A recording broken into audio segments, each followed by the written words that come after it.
امام بخاری اور امام مسلم کے دادا استاد کون ہیں؟ عبداللہ ابن مبارک دادا استاد ہیں. امام مسلم تو خود امام بخاری کے شاگرد بھی ہیں. عبداللہ ابن مبارک سے حدیثیں بھی لی ہیں امام بخاری نے، امام مسلم نے. اور عبداللہ ابن مبارک کا ایک قول ہے صحیح سند کے ساتھ جامع ترمذی میں 256 نمبر حدیث کے کانٹیکسٹ میں کہ جو رفع الیدین کرتا ہے اس کی حدیث ثابت ہے ابن عمر والی، اور جو رفع الیدین نہیں کرتا اس کی ابن مسعود والی حدیث ثابت نہیں ہے. عبداللہ ابن مبارک 181 ہجری میں فوت ہوئے اور امام بخاری 194 میں پیدا ہوئے. یہ ان کے دادا استاد ہیں. عبداللہ ابن مبارک شاگرد ہیں امام حنیفہ رحمہ اللہ، شاگرد ان کے ہیں، لیکن رفع الیدین کے مسئلے میں وہ اپنے استاد کے ساتھ نہیں ہیں. بلکہ امام بخاری نے جز رفع الیدین میں ایک مناظرہ نقل کیا ہے عبداللہ ابن مبارک کا اپنے استاد امام حنیفہ کے ساتھ. جب امام حنیفہ نے سنت کا مذاق اڑاتے ہوئے یہ کہہ دیا سلام پھیرنے کے بعد کہ عبداللہ ابن مبارک سے کہ مجھے لگا تم نماز میں اڑنے لگے ہو، تم بار بار یوں کرتے ہو. جب کوئی شخص سنت کا اس طرح مذاق اڑائے تو اس کا جواب بھی پھر پھکی سے دیا جاتا ہے. تو وہ پھکی عبداللہ ابن مبارک نے دی اور کہا کہ امام صاحب استاد جی رکو ذرا صبر کرو، اگر آپ پہلا رفع الیدین کرتے وقت نہیں اڑے تو میں دوسرے اور تیسرے اور چوتھے کے اوپر کیوں اڑ جانا تھا.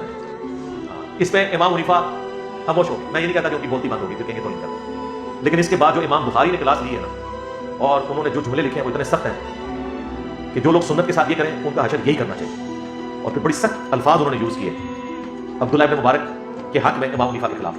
اور ظاہر وہ سارے الفاظ سنت کی محبت میں تھے. یقین کریں یہ وہ ساری باتیں جو میں نے ڈسپلے کرائی ہیں آپ کو میری گرفت کوئی نظر ہی نہیں آئے گی جو یہ بڑے بڑے امام نبی علیہ السلام کی محبت میں اپنے سے بڑوں کے اوپر کرتے تھے. یعنی گھوڑوں کی دموں والی حدیث جب حدیثوں نے پیش کی تو جز رفع الیدین میں امام بخاری نے لکھا کہ جو لوگ گھوڑوں کی دموں والی حدیث رفع الیدین پہ لگا رہے ہیں، مسلم شریف کی حدیث، وہ تو سلام پھیرتے ہوئے الفاظ ہے کہ زانوں پہ ہاتھ رکھو اور یوں نہ کرو، اور دم ہلتی بھی یوں ہے، ایسے نہیں ہلتی، گھوڑا یوں دم لاتا، ان کا گھوڑا شاید ایسے لاتا ہوں. تو امام بخاری نے کہا کہ جو یہ حدیث رفع الیدین پہ لگا رہے ہیں انہیں ڈر جانا چاہیے کہ اللہ کا عذاب نہ ان پر آ جائے. اور سورہ النور کی انہوں نے آیت نقل کر دی کہ جو رسول اللہ کی مخالفت کرتے ہیں وہ ڈرتے نہیں کہ اللہ کا عذاب آ جائے ان پر. امام بخاری نے کہا کہ انفیو اللہ سے ڈر جاؤ تم پر اللہ کا عذاب نہ آ جائے کہ تم گھوڑوں کی دموں والی حدیث لگا رہے ہو. ابھی امام بخاری کو تو یہ پتہ ہی نہیں تھا کہ انہوں نے بعد میں وہ بت رکھنے والی بھی لگانی ہے. اس پہ تو امام بخاری نے کوئی اس سے بھی سخت آیت ڈھونڈ کے تو ان کے اوپر لگانی تھی. آپ انفیوں کے گلے کا یہ کانٹا بنی ہوئی ہے، وہ کہتے ہیں کہ وہ جز رفع الیدین تو امام بخاری سے ثابت نہیں ہے. جناب کلمی نسخے موجود ہیں اس کتاب کے پوری اسناد کے ساتھ. مکتبہ ظاہریہ کی وہ سلطان ظاہر تھے مسلمانوں میں بہت بڑے ایک سلطان گزرے، انہوں نے اپنی لائبریری بنائی تھی. اسی میں شیخ البانی بھی پڑھتے رہے اور نیچے دکان تھی گھڑیاں ٹھیک کرنے کی، ان کے ابو کی چابی ان کے پاس ہوتی تھی. فالتو وقت کے اوپر بیٹھے رہتے تھے، کرتے کرتے اللہ نے اتنا علم دیا کہ محدثین کے استاد بن گئے. ہے وہ گھڑی ساز تھے یعنی انجینئر، ہاں کوئی مدرسے سے نہیں تھے پڑھے.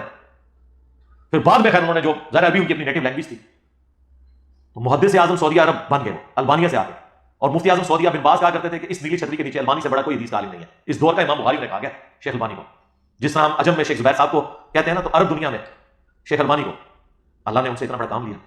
تو مکتبہ ظاہریہ کی باقاعدہ کلمی نسخے والی جز رفع الیدین ہے جس پہ شیخ زبیر صاحب نے تحقیم لگا کے مکتبہ اسلامیہ سے پرنٹ کیا ہے، جو ہماری ویب سائٹ ahlsunnatpاک.com پہ اس کا PDF رکھا ہوا ہے. تو وہ ثابت ہے، شروع میں انہوں نے پوری بحث کی ہوئی ہے اس کے اوپر.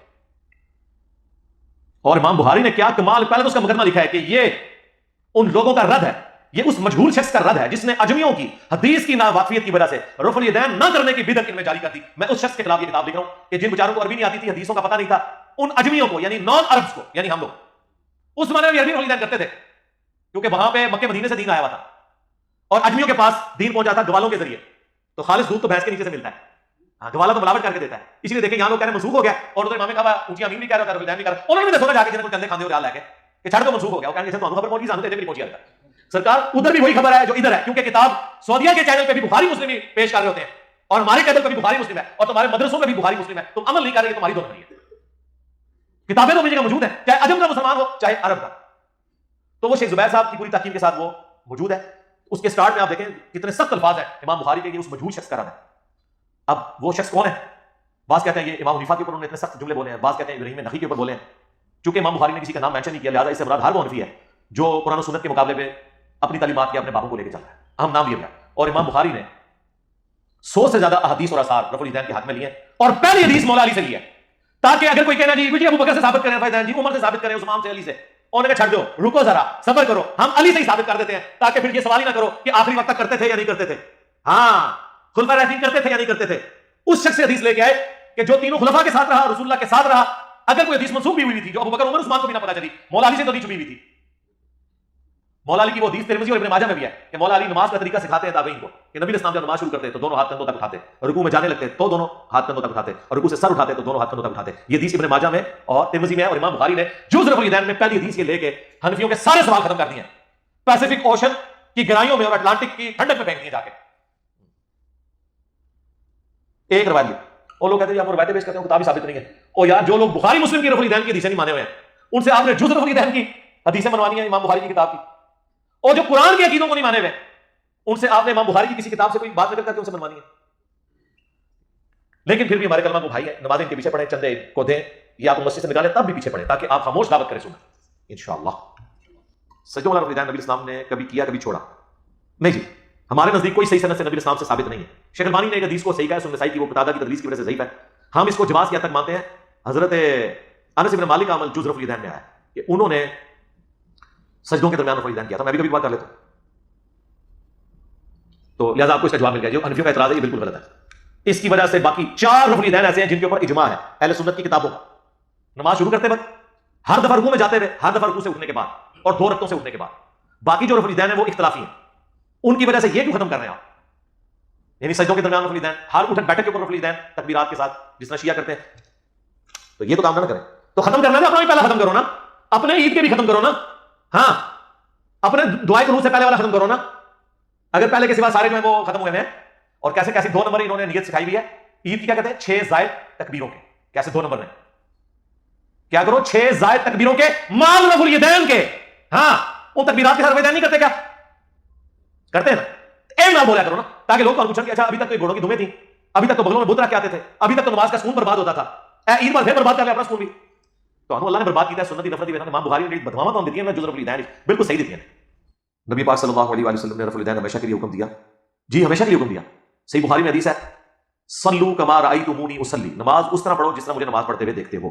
اور یہ حدیث روایت کی ہے مالک بن حویرث نے, اور مالک بن حویرث نبی اسلام کی وفات سے بمشکل 1 سال پہلے غزوہ تبوک کے موقع پر مسلمان ہوئے.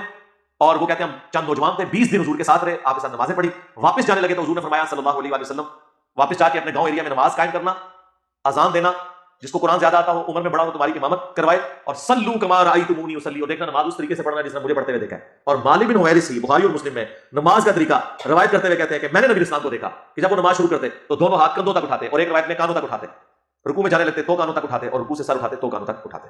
تو جب نبی اسلام یہ فرما رہے ہیں کہ نماز اس طرح پڑھو جس طرح مجھے پڑھتے ہوئے دیکھتے ہو, اور جس شخص سے یہ کہہ رہے ہیں وہ یہ بتا رہا ہے کہ میں نے حضور کو ایسے پڑھتے ہوئے دیکھا, تو A is equal to B and B is equal to C, hence A is equal to C. بالکل کلیئر کٹ ہے. بخاری مسلم کی حدیث ہے اللہ نے مجھے جوامع کلمات کے ساتھ مبعوث کیا ہے. میں بات مختصر کرتا ہوں اور مفہوم گہرا ہوتا ہے. جب یہ کہہ دیا کہ اس طرح نماز پڑھو جس طرح مجھے نماز پڑھتے ہوئے دیکھتے ہو, اب جن جن لوگوں نے رسول اللہ کو نماز پڑھتے ہوئے دیکھا اور وہ نبی اسلام کی وفات کے بعد نماز کا طریقہ رفع الیدین کے ساتھ سکھا رہے ہیں, تو اس کا کیا مطلب؟ بالکل واضح. مصنف ابن ابی شیبہ میں مولا علی علیہ السلام سے رفع الیدین نہ کرنے کی حدیث ہے. بھائی میرے بھائی مصنف ابن ابی شیبہ تو بات کی بات ہے, ابو داؤد اور ترمذی میں موجود ہے, یہ ضعیف روایت ہے میرے بھائی. مولا علی سے جو نماز کا طریقہ ہے وہ جامعہ ترمذی اور سنن ابن ماجہ کے اندر موجود ہے, جو جز رفع الیدین میں امام بخاری نے پہلے نمبر پہ حدیث لی ہے مولا علی سے, وہ صحیح سند کے ساتھ ہے. روایتیں تو موجود ہیں, مصنف ابن ابی شیبہ سے پوری فقہ حنفی ثابت ہو جاتی ہے, لیکن وہ روایتیں بھی صحیح ہوں نا. اور مصنف ابن ابی شیبہ کا جو آخری چیپٹر ہے اس کا نام کیا ہے؟ کتاب الرد علی ابی حنیفہ. جی ہاں, 550 روایتیں ہیں امام حنیفہ کے خلاف لے کے ہیں ابن ابی شیبہ کہ جس میں امام حنیفہ نے رسول اللہ کی مخالفت کی, ڈائریکٹ فتویٰ لگایا انہوں نے, یہ نہیں کہا کہ انہیں اجتہادی غلطی لگ گئی. اور اس کا چیپٹر کا نام ہے کتاب الرد علی ابی حنیفہ. تو مصنف ابن ابی شیبہ میں کوئی بھی چیز لے کے آتا ہے اس کو کوئی اینڈ تک دیکھ لو, اینڈ رزلٹ کے کڑے ہو جاتے ہیں. علی بن نماز کے طریقے مکمل احادیث کے انٹرنیشنل نمبر کے مطابق بتا دیں. آگے سال لکھنا ٹائم قیامت تک ہے. جی بتایا ہے میرے بھائی, ویڈیو ریکارڈنگ کرائی ہوئی ہے, سینکڑوں احادیث کے نمبرز ڈسپلے کرائے ہیں. نماز کا پریکٹیکل لکھے, میری ویڈیو کھل جائے گی, آلموسٹ 1.6 ملین لوگ دیکھ چکے ہیں. اس میں نہ صرف نماز میں جو کچھ پڑھا جاتا ہے اس کی حدیث کے نمبر بتائیں, بلکہ جو پوسچرز ہیں نا کہ یہ ہاتھ ایسے اٹھانے ہیں, تو یہ کس حدیث میں لکھا ہے وہ حدیثیں الگ سے شو کی ہیں, اور ساتھ ساتھ وہ حدیثوں کے نمبر چینج ہوتے جاتے ہیں. انٹرنیشنل نمبر ہے وہ, آپ دیکھ لیں, ہو چکا ہے یہ کام. یعنی جو آپ ویڈیو بنوانا چاہ رہے ہیں یہ بن چکی ہے. رفع الیدین کے اوپر ویڈیو ریکارڈ ہو چکی ہے. مسئلہ 70B رفع الیدین سے متعلق فرقہ وارانہ نظریات کا تحقیقی جائزہ, وہ آپ دیکھ لیں, اس میں نے تفصیل کے ساتھ الحمدللہ بیان کر دیا. اور کئی بار میں نے ایک بات بتائی ہے کہ ہمارے پاس ایک بھائی آتے تھے, تو وہ بخاری اور مسلم میں جو نماز کا طریقہ لکھا ہوا ہے رکوع میں جاتے وقت اور اٹھتے وقت رفع الیدین کرنا, انہوں نے جب شروع کیا تو ان کے بڑے بھائی تبلیغی جماعت میں اٹلی کے اندر وہ امیر تھے, ان کے گھر جماعتیں رکتی تھی. وہ چھٹیوں پہ آئے تو وہ آگے آتے ہی سیدھا, ان دنوں میں اپنے گھر میں درس دیا کرتا تھا, سیدھا آگے چڑھائی کر دی تھی, میرے بھائی کو آپ نے قادیانیت کی طرف لگا دیا. جناب یہ ہماری حوصلہ ہے کہ ہم یہ ساری باتیں سنتے ہیں, ہم مسکراتے ہیں, ہمیں پتا ہوتا ہے کہ آپ کی قابو میں آ گیا, کیونکہ ہمارے پاس تو علم کی طاقت ہے اللہ کے فضل سے, جس کو نہ شکست ہو سکتی ہے, جو نہ چوری ہو سکتی ہے. الحمدللہ علم وہ تلوار ہے. تو میں تسلی سے بات سنی, میں نے کہا میرے بھائی میں آپ کے ساتھ پوری ہمدردی کرتا ہوں, ہمارے گھر کے قریب یہ قادیانیوں کی عبادت گاہ ہے, تو ہم سارے اٹھ کے چلتے ہیں وہاں جا کے دیکھتے ہیں, اگر قادیانی آپ کے طریقے کے مطابق نماز پڑھ رہے ہوئے, یعنی حنفی طریقے پہ بغیر رفع الیدین کے, تو وہ آپ میں سے نکلا ہوا فرقہ ہے, اور اگر وہ رفع الیدین کے ساتھ پڑھ رہے ہوئے تو پھر آپ ہمارے کھاتے میں سے ڈال دیجیے گا. بس اتنی بات کرنے کی دیر, کہتے نہیں کوئی ضرورت نہیں, اور بات مانی بھی کوئی نہیں, کیونکہ انہیں پتا چل گیا تھا کہ یہ تو پھر ماننا پڑ جائے گا. یہ تو یہ ہمارے ہی حنفی بھائی ہیں. تو قادیانی آج کی ڈیٹ میں حنفی ہیں. یہ بعض لوگ جو ان کے چند ایک مسائل پکڑتے ہیں نا جی فاتحہ خلف الامام میں ان کا یہ عقیدہ ہے, یہ تفردات ہیں. اوور آل وہ حنفی ہیں. حنفیوں میں بھی تو کئی ایک شاخیں ہیں نا. بریلوی کہتے ہیں انگوٹھے چومنے والے کی شفاعت ہوگی, اور وہ کہتے ہیں فقہ حنفی کی بنیادی کتاب فتاوی شامی جسے رد المختار کہتے ہیں, جو در مختار پہ حاشیہ اس میں لکھا ہوا ہے. جب ہم دیوبندیوں کو دکھاتے ہیں کہ یہ تو آپ کی مشترکہ کتاب ہے اس میں لکھا ہے انگوٹھا چوما کریں, وہ کہتے ہیں جی لکھا تو ہوا لیکن یہ مفتابی ہی نہیں ہے. مفتابی کو تو بعد میں دیکھیں گے. ابن عابدین شامی کو بیتی کیوں نہیں کہتے, وہ اب اتنا بھاری ہے اسے نہیں کہہ سکتے. تو انگوٹھے چومنے والے معاملے میں بریلوی درست ہیں ایز فار ایز فقہ حنفی از کنسرنڈ. قرآن و سنت کے حساب سے نہ یہ درست ہے نہ وہ درست ہے, فقہ حنفی کے مطابق میں بات کر رہا ہوں. تو اس قسم کے نا لوگ پھر حربے اڈاپٹ کرتے ہیں. تو یہ تو قادیانیوں کی نماز کا طریقہ آپ دیکھ لیں, یہ انہی کے طریقے کے مطابق نماز پڑھتے ہیں. تو جدھر سے نکلے ہوئے انہی کے طریقے کے مطابق عمل کریں گے نا. We follow generally Imam Abu Hanifa's fatwa were very largely accepted by the ulama, and unless we find the reasons to disagree with him, we would generally follow the fiqh Hanafiya. Investigate personally directly. The overbearing principle should be that you follow Imam Abu Hanifa. This is